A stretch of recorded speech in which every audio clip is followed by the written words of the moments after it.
Alors Grégory, là tu vas nous montrer donc une alternative à l'utilisation des palombes vivantes, puisque on n'a pas toujours la chance d'avoir des palombes, ou pas toujours le temps sur des petites parties de chasse de prendre ces palombes avec, ou tout simplement on peut très bien être à la hutte ou à la chasse au bois sur des bécasses. Les bécasses ne sont pas là, alors qu'est-ce que tu nous proposes? Voilà, donc comme tu viens de le dire, on n'a pas forcément les palombes vivantes sur soi. Quand on est parti à une journée de chasse et que le gibier n'est pas au rendez-vous, des fois il y a de la palombe. Donc voilà, ça c'est un petit truc qu'on peut mettre dans le coffre de la voiture, on peut s'en servir tout le temps. Donc c'est un pigeon électrique, complètement autorisé en France car il n'est ni à télécommande ni électronique, donc c'est 100% autorisé. Donc juste par pression sur un petit interrupteur, on fait battre les ailes du pigeon. Donc voici ce que ça donne sur un champ de blé retourné. Donc on a mis trois formes HD à Bird Vision, une forme à la pause, donc on n'a pas de vent du tout. Donc là on a l'animation qui se fait depuis le poste, donc par simple pression. Donc on est sur une forme à aile battante, donc peinture U-Vision, donc pour que les repères blancs soient bien visibles par les palombes. Donc le fait d'actionner et de pouvoir arrêter surtout le système, cela nous procure quasiment les mêmes effets qu'une palombe sur une mécanique diverse. Donc là on est sur un champ de chaume, mais vous pouvez très bien l'adapter sur un mât.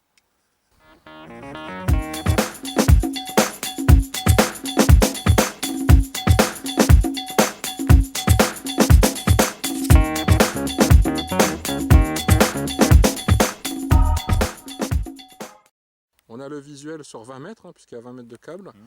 Ce que je te propose, c'est que j'aille me mettre à 60-70 mètres et que tu fasses la même démonstration pour qu'on puisse essayer Ça de se marche, rendre un peu compte de sans ce que problème. ça donne.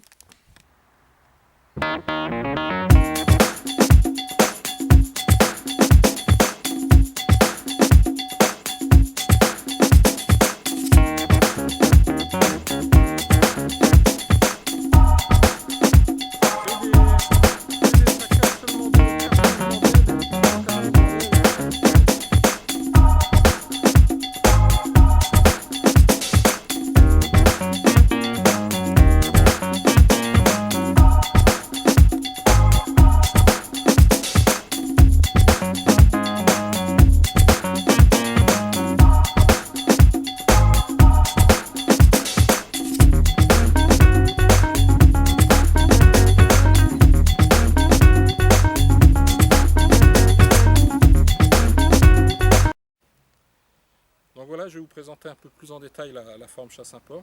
Donc ça fait un petit moment qu'on travaille dessus. Donc c'est une forme qui est peinte à la main avec la peinture ultraviolette que vous connaissez maintenant. Donc pour que ce soit bien visible par les oiseaux. Donc on a une mousse qui est assez fine pour bien reproduire les mouvements d'ailes de la palombe.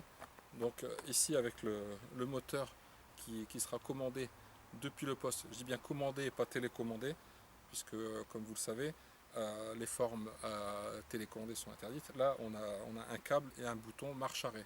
Il n'y a pas d'électronique, donc j'insiste bien sur ce point, il n'y a pas d'électronique, donc vous pouvez utiliser ça partout en France.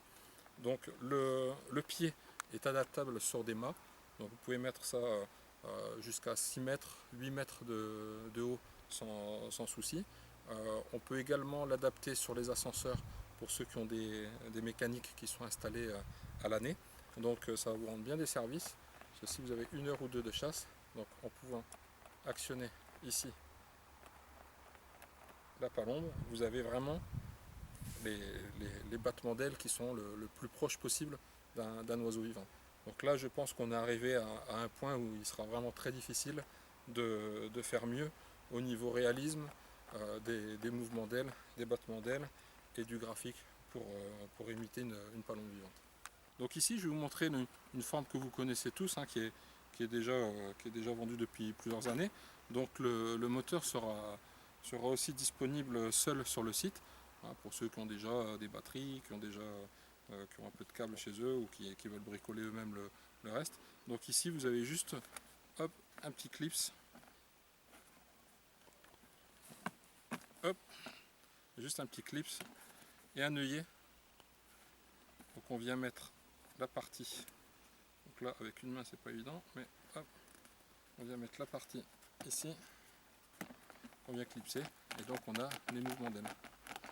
Donc la mousse est un peu plus rigide hein, sur ce type de forme, donc on va avoir un peu moins de fluidité par rapport à la forme chasse-import, mais ça fonctionne aussi et ça peut très bien faire l'affaire sur ce type de forme. Donc pareil comme Grégory vous a dit tout à l'heure, donc on peut utiliser une forme de corbeau, on peut utiliser une forme de vanneau, donc toujours dans le but de pouvoir télécommander depuis le poste, donc avec un système filaire donc autorisé, la forme, donc soit de pigeon, soit de corbeau, soit de vanneau.